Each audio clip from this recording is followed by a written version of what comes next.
150 million Americans are overdue for an eye exam, and 22 million adults have never had one. So something must be wrong with the system. But what if self-serve, fully automated testing was available in retail stores, offering reliable eye exams at the push of a button?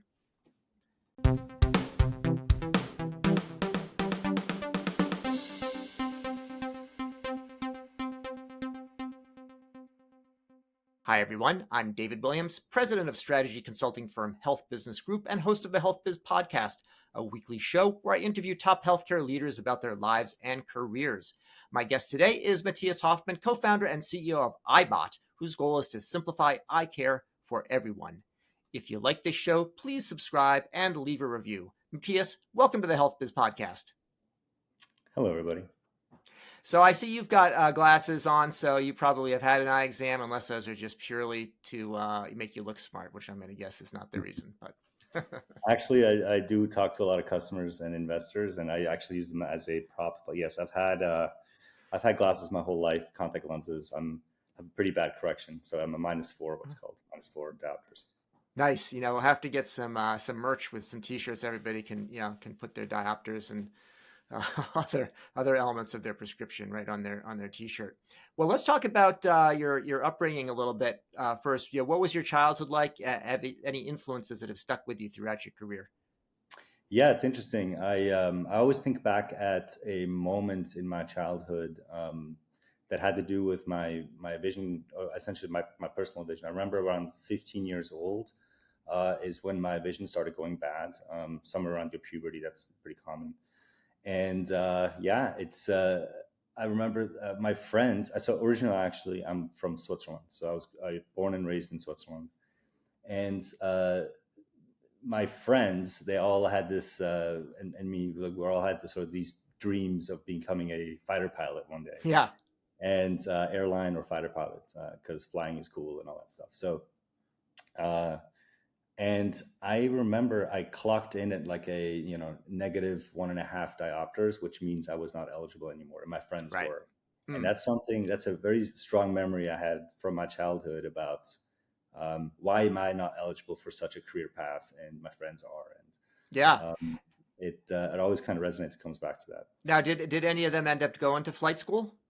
No, right? Because we were Yeah. just like 50-year-old kids. Yeah.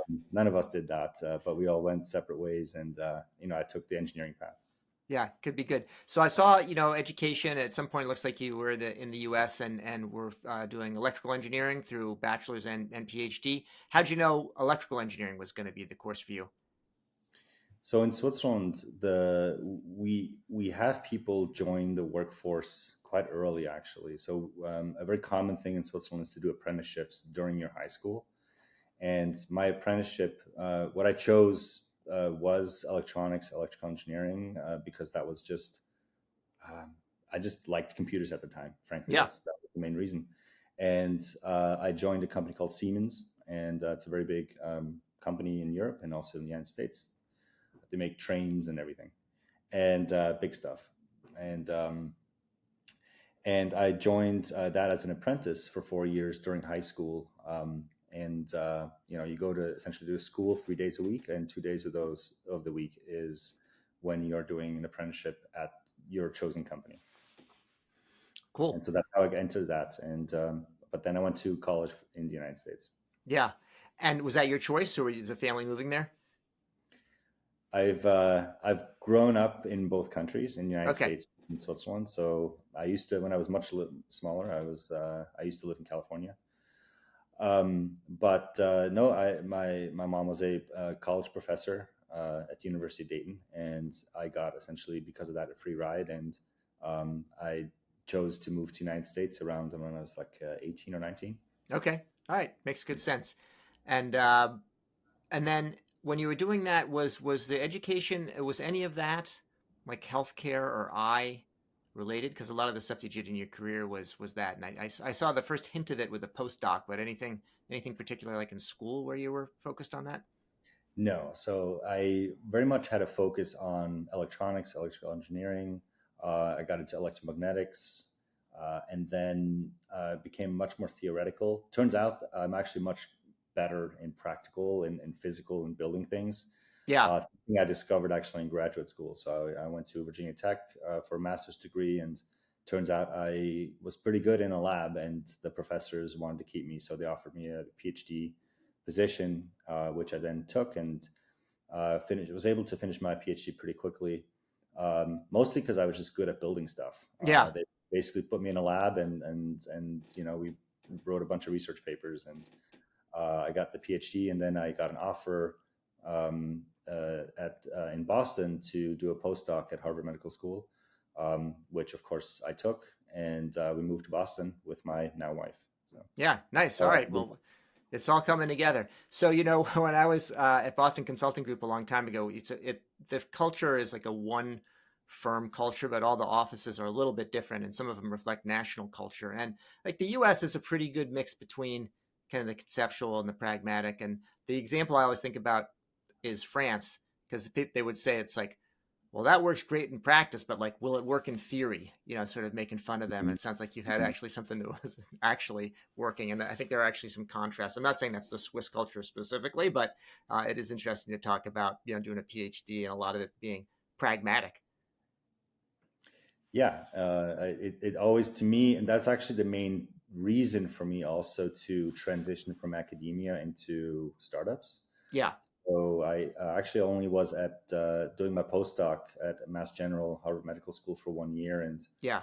I at a function at the school, I ran into a guy that just started his first startup, and that is essentially a very important moment in my life, where on a sudden, this guy, it was the first smartphone based eye exam or vision Yeah. exam that existed in 2012, that came out of the MIT Media Lab. It was a spin out, and I was enthralled by the idea of like, Yeah. wow, is this really possible? Can you use smartphones to do an eye exam? And my background is optics, and Yeah. I've always been interested in that, and I've always been interested in startups, and how does that all work? And I didn't care at all about if company was going to work at all or Yeah. not. I just wanted to. All I knew at the time is I'm going to hang up my academic coat, and this is what we're going to do. I'm going to just join startups, and I've been in multiple startups since then. Some great ones, some became massive companies, and others just flamed out. And Yeah. that's kind of That's been the career path for the that's last. how it is. So was that first one, was that iNetra, or is it something else? That's right. So the first startup that I joined was iNetra. I was the first engineer at that company. It was really just fresh. It got started off of a TED talk. Actually, one Yeah. of the MIT professors gave a TED talk, and Vinod Khosla, which is one of the biggest venture capitalists in the world, gave the founders essentially $1 million personal check, and they're like, "Hey, start your company now because we Yeah. should bring smartphone based vision exams into everybody's hands." Yeah. And one of the founders, they had basically $1 million check in their backpack, and they were like gingerly trying to get back to the hotel room. Yeah.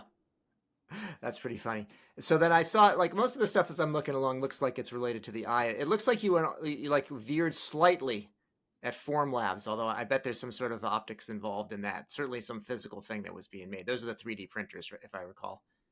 That's correct. Yeah. So Formlabs is a multi-billion-dollar 3D printer company today. That was not the case 10 years ago. 10 years Yeah. ago, it became a name around the makerspace community because at that time, Kickstarter was also relatively new, and Formlabs did a Kickstarter, the most successful Kickstarter at the time, which was a $3 million raise through Kickstarter, which kind of at the time was unprecedented. Yeah. And just that the company just kept growing and kept getting bigger. And I was there early on, right after that Kickstarter. And I was quickly sort of one of the things that a rule that I learned is if you get into a fast growing startup, don't be picky about what you get. Yeah. Just get something and just do the absolute best you can at delivering and building those things, because you will get bigger assignments as you go. And that's what I did. I just kind of got into that rocket ship and held on And I eventually was able to lead what's called the print process team. So it's one of the major engineering teams that creates the secret sauce, or the thing that actually makes the print happen, the 3D print happen. So it's called the print engine. And yeah, I built that team up to about 11 or 12 employees of some of the best researchers on the planet. And yeah, and after that, I joined a cancer research startup I was called just going to Lumicell. go back to what you were saying though on Formlabs and the idea of like if you go in a, like at an early stage of a really fast growing startup, just get in anywhere because there's going to be a lot of opportunity. I would contrast that with what you were talking about with your high school apprenticeship with a company like Siemens, not to pick on them, but like a very Yeah, big, well structured company. very If you're siloed.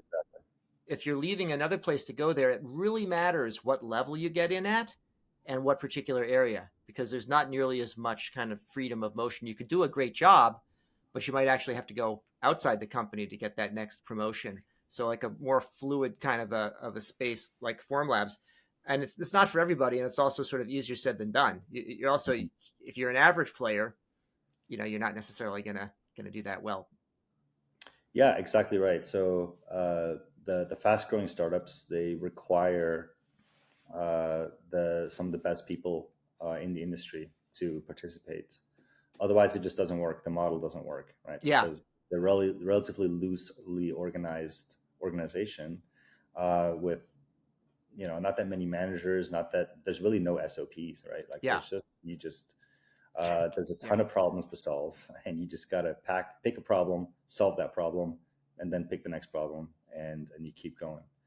And so that was at the same time. That's actually also where a lot of startups struggle that grow fast. yeah, Is that loose organization? I mean, I remember reading an article once about Google, actually early days Google, 1999 or whatever it was, or 2000, and they said, hey, we don't need managers, we're gonna build this company without middle managers. yeah, And a couple of years into growth, you realize, well, it just doesn't work. You have yeah. to put in some structure. And Formlabs went through that same exact kind of reckoning, Got it. where it kept just getting too messy, and structure was needed. But it's really hard, especially when you're growing so fast. So So let me say, you said that was the next one related to cancer. yeah, and now I learned a ton at Formlabs on manufacturing, how to scale hardware from a couple of handful of prototypes to doing 10,000, 100,000 units of something. And you see a lot. You learn very fast. That's by far the best thing about startups, is that you learn very, very quickly many things that can further your career. At the same time, it's also extremely stressful. So I was leading quite a big team for Formlabs, and I was put in a management position because we needed management, but Yeah, there was no guidance from above on what that meant. And yeah, so it was very stressful. I came home, after like 12-hour days every single day.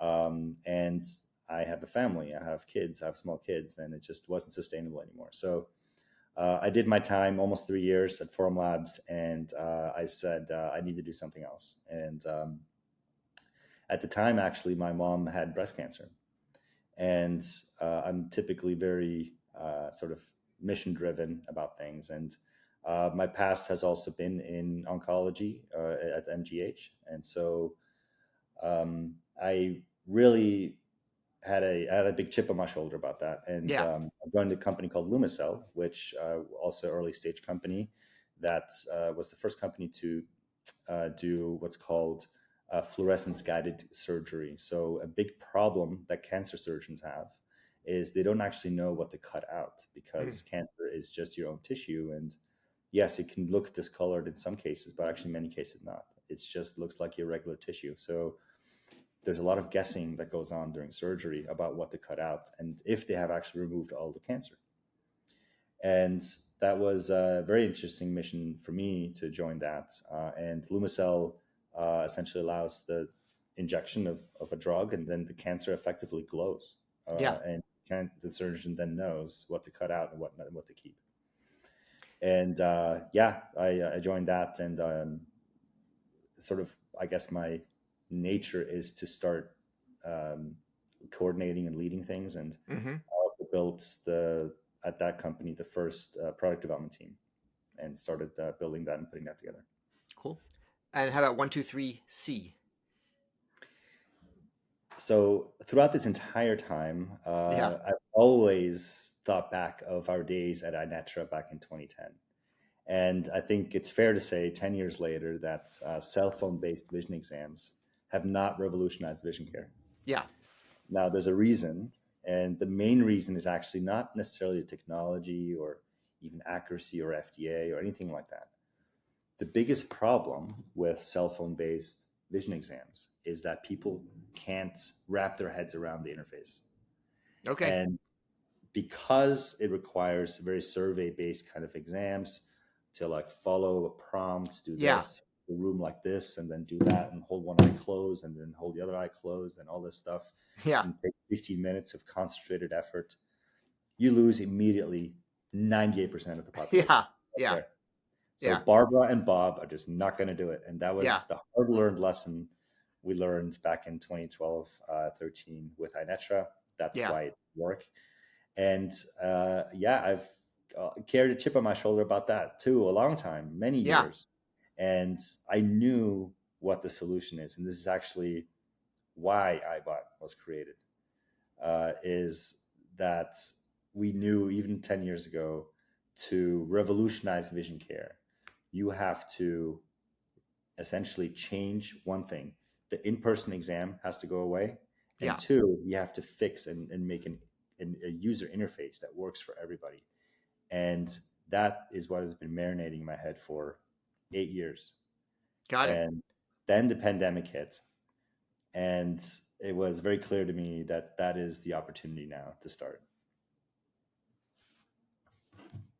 And that's how 123C was So, born. And 123C is the research arm of iBot to do a lot of the fundamental research to making this kind of interface possible. got it. All right. So what the first company that iNetra had right was get rid of the in-person exam, Yes. but they didn't have the interface part of it right. So the idea was keep that. Was that right? Or I mean, it Yes. was just too hard to have the user experience to be able to look at the phone with all the different pieces that you described. So you had to solve that problem in addition. Yeah. So there's an important clarification here. So iBot is not looking to remove jobs or replace jobs. There is a fundamental problem in the current healthcare system in the United States, and actually worldwide, is that the only way to get to eyeglasses, and also being able to fix your blurry vision, and also by extension getting the eye health exam, is to get an appointment with an in-person doctor. Yeah. And that's the only way today you can do it. Yeah. And we always found that that is a bit of it's a bottleneck essentially for the Mm-hmm. entire industry, not only for consumers but also for retailers that are selling glasses and contact lenses. And so the bottleneck is the in-person exam, and that's also the reason why about 30 million Americans in just the United States alone walk around with blurry vision. So Yeah. about a tenth of the population walks around with blurry vision, and worldwide 2 billion humans have blurry vision and don't have glasses. 2 Yeah. billion, Yeah. fourth of the population.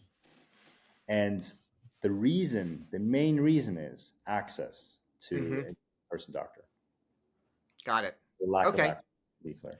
So I understand the problem. So what's the solution? I mean, what's the value proposition of iBot? That you had the early experience, and then instead of marinating in your head for about a decade, uh, what does iBot do right? So iBot is a technology company, and what we do is we develop um, we develop self exam technologies that can be configured for any kind of public or even retail environment. Meaning that in the future, you can go walk into an eyeglass store, you can just push a button, it scans your eyes, and we have your prescription done in 90 seconds. So it's basically push button vision exam. For public settings like shopping centers or grocery or pharmacies and all those locations, we can introduce vision care at the touch of a button, meaning that as a user, all you need to do is walk up to a machine, a standing kiosk. You don't even need to sit down or stick your head into anything. All you need to do is push a button. It automatically scans your eyes.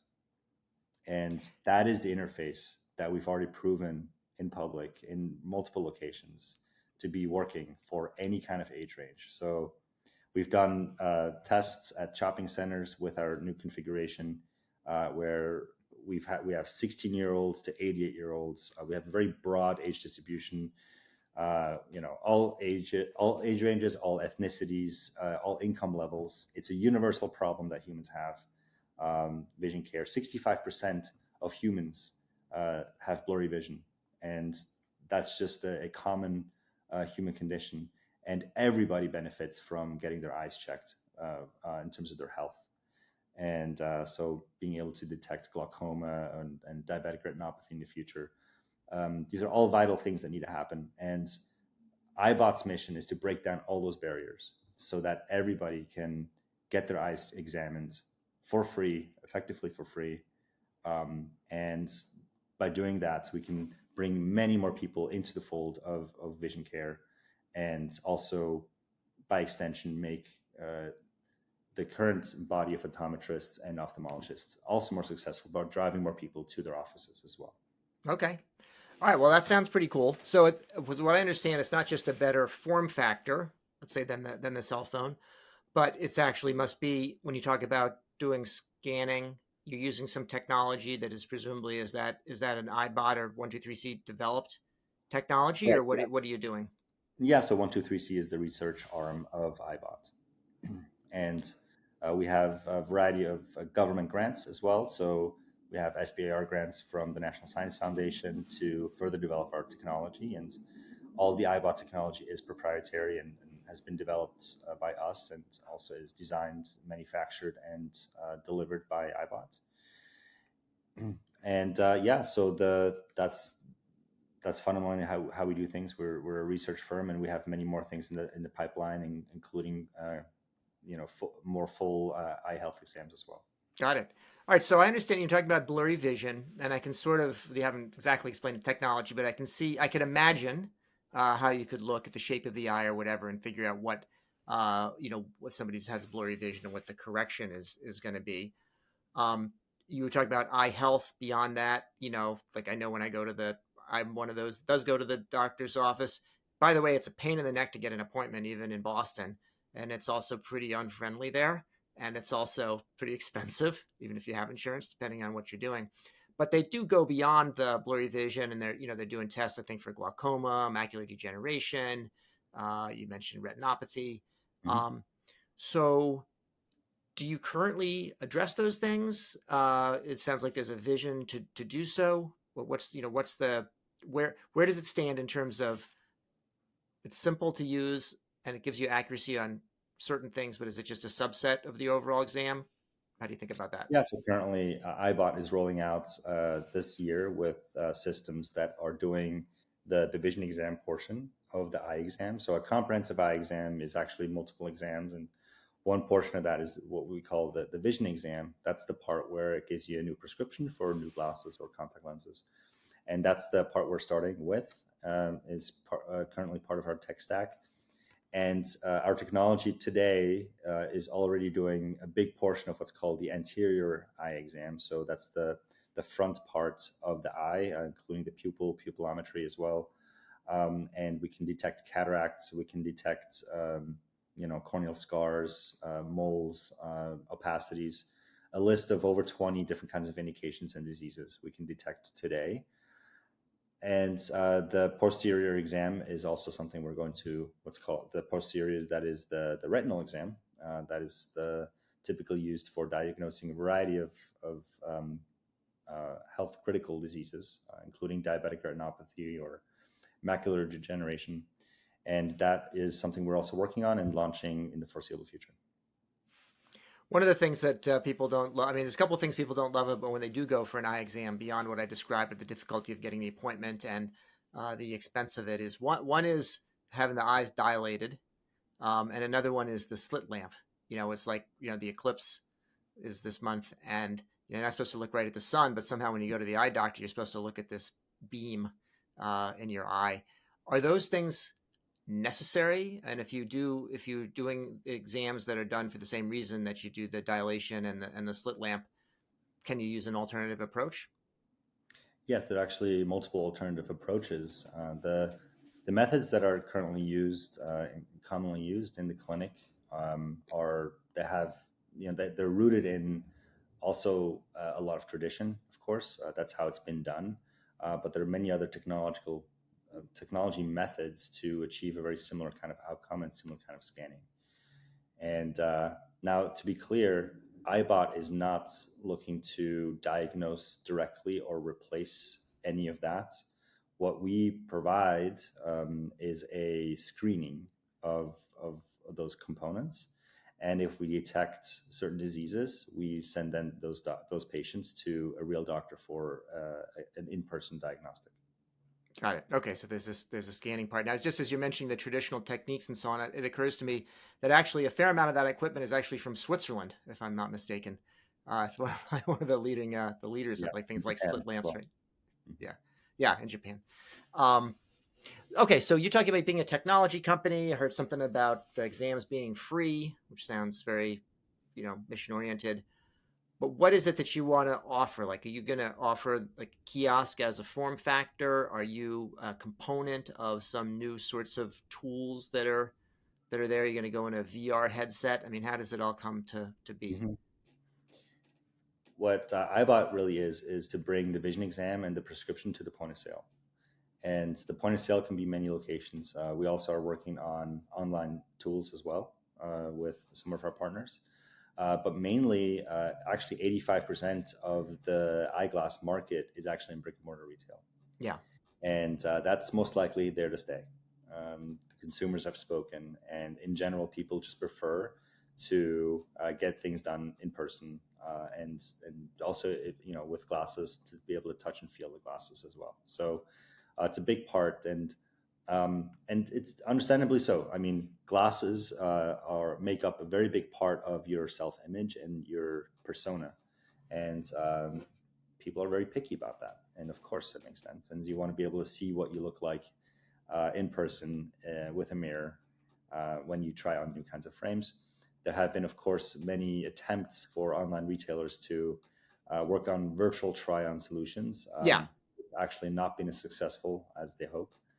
And many of the online retailers are also now looking to get a foothold in brick and mortar because that's where the market is. And yeah.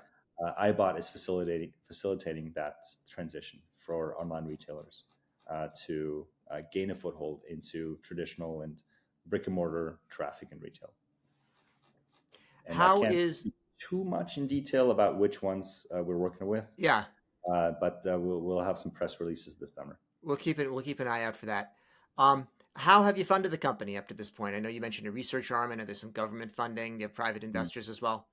Yeah. So we started with actually the first check was actually a VC. Was just kind of a flyer from a VC. We just Yeah, got very lucky. One of the partners at the firm had a problem with their prescription, and yeah, it just was a serendipitous situation. And they're like, "Here's $150,000 and get started." yeah, So we that's really how all this, and then a bunch of angels. We actually have 3 different doctors on our cap table as part of the company, and we started with about $300,000 in angel money, and then got our first SBR grant from the National Science Foundation because it was very clear to the review committee that we are essentially doing a public good, right? To bring essentially vision exams and vision care to the public, readily accessible for essentially free. And our model back then, as we proposed it and as it is today, is that we essentially are building a platform for online brands to be able to get their brand into the public space, and that essentially subsidizes the exam costs to everyone, so everyone can access the exam for free. It was occurring to me as you're talking about scanning somebody's eyes and obviously making some pretty detailed measurements that, privacy and security are big issues everywhere. I hear about, people cloning voices and doing deep fakes and all that. Are there privacy and security issues related to what you do? And if so, how do you deal with them? Yeah, so we take this very seriously and comply with all the HIPAA regulation. One thing is what we always have done is that the kiosks that we build don't actually store any data. They're empty vessels, and it's just algorithms running, doing their work, but they don't actually store any patient data. All our patient data immediately gets uploaded to a HIPAA compliant cloud. Got it. And then and all our data is reviewed by real human doctors. So this is not a robot or any kind of AI that is reviewing that. That is all done manually by real doctors. Okay. So what we're essentially doing is we're putting clinical equipment, our own proprietary technology, but it essentially replicates a lot of the clinical equipment into public spaces, into form factors that people can understand and use. And the data then gets reviewed by real human doctors as if this patient was in their own clinic. Good. So I know that you have at least reasonable vision, reasonably corrected vision. So are there things that you like to read? So I'm not much of a book reader. Frankly, I don't have much time. I have 3 small kids, and this is also my 4th kid, this company. And there's just not much time to do any of that. I have 2 things I do. I work on this startup, and I have my family life, and that's it. That's kind of my. I have had CEOs in similar situations tell me their favorite book is Good Night Moon or something like that. So some sort of a child's book may be there, but no, that's fair enough. Well, there's different times for things in life. So that sounds like a good one. I'm looking forward. I know you said you couldn't tell us where these things are, so now I'm going to go like a Where's Waldo hunt to see if I can find any around here. You're based in Boston. I'm in Boston, so I have a feeling I might be able to find one. But I'll just say right now, we'll just wrap up, and I'll say thanks for listening to the HealthBiz podcast today. My guest is Matthias Hoffman. He's co-founder and CEO of Eyebot. Matthias, I appreciate you joining me today. Thank you for the time. You've been listening to the HealthBiz podcast with me, David Williams, president of Health Business Group. I conduct in-depth interviews with leaders in healthcare business and policy. If you like what you hear, go ahead and subscribe on your favorite service. While you're at it, go ahead and subscribe on your second and third favorite services as well.